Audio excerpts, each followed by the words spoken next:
So today, as you can tell by the title of this video, we are going to be talking about thrifting. I have, I guess, always been a lover of a good deal, but I've only recently realized like how beneficial it is to actually buy things secondhand, the term thrifting, how I go about it and how I incorporate it into my life and into my family's life, ways that I do it, because there's definitely more than one way. Tips and tricks that you can do to start incorporating it into your life if it's something that interests you, and what I think is useful to buy secondhand. So let's get into this. So for those of you that have been following me for a while, I've definitely incorporated it into some of my weekly vlogs. I've even done hauls or I've bought things online and been like, look at this deal that I scored. I think for me specifically, why I've incorporated it into my life, because even like I had certain family members that were a little bit surprised that I was actually buying used materials.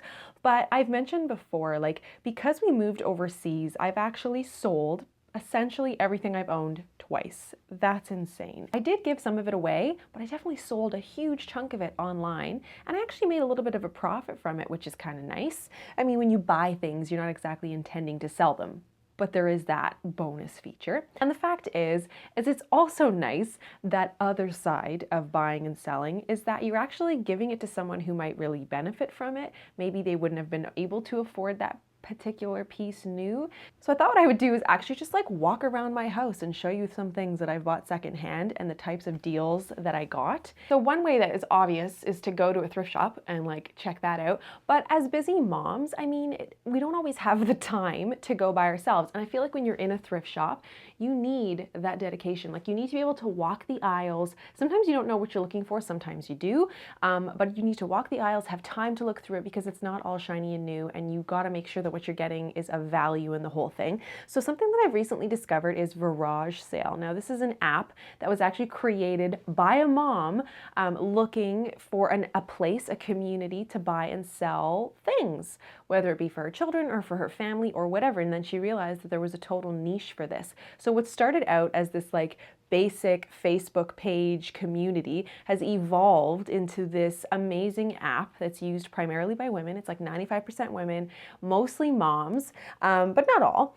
but looking to buy, sell, trade goods that they use every day. Things like kids' toys, clothing, kitchenwares. That's primarily what I look for online specifically, actually. Like I buy used clothes for myself. I buy things like kitchenwares because I don't know, you wash it, it's fine. You know, it's not like used food or something weird. Like crock pots and plate sets and wine glasses and things like that, because you get them for so much cheaper. So that's my big thing. It's like home goods and kids things are like huge to me. And that's primarily what you're gonna see when I walk around.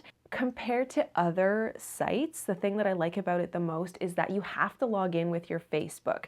And now some people are like, oh, Facebook, I hate on it. But the thing about Facebook is you have to be a real person. They have to like verify, are you a real person? So there's that safety element. How it differs from other ones is that it's community based. So let's say you're living in Toronto, for example. When you go to log into VarageSale and this administrator approves you, verifies you're a real human and not this robot, they actually approve you for your community. So you're only going to be a part of your local community. I'd asked a few of my friends who'd been longtime users of this, this site, because it is new to me. I hadn't heard about it when I was overseas.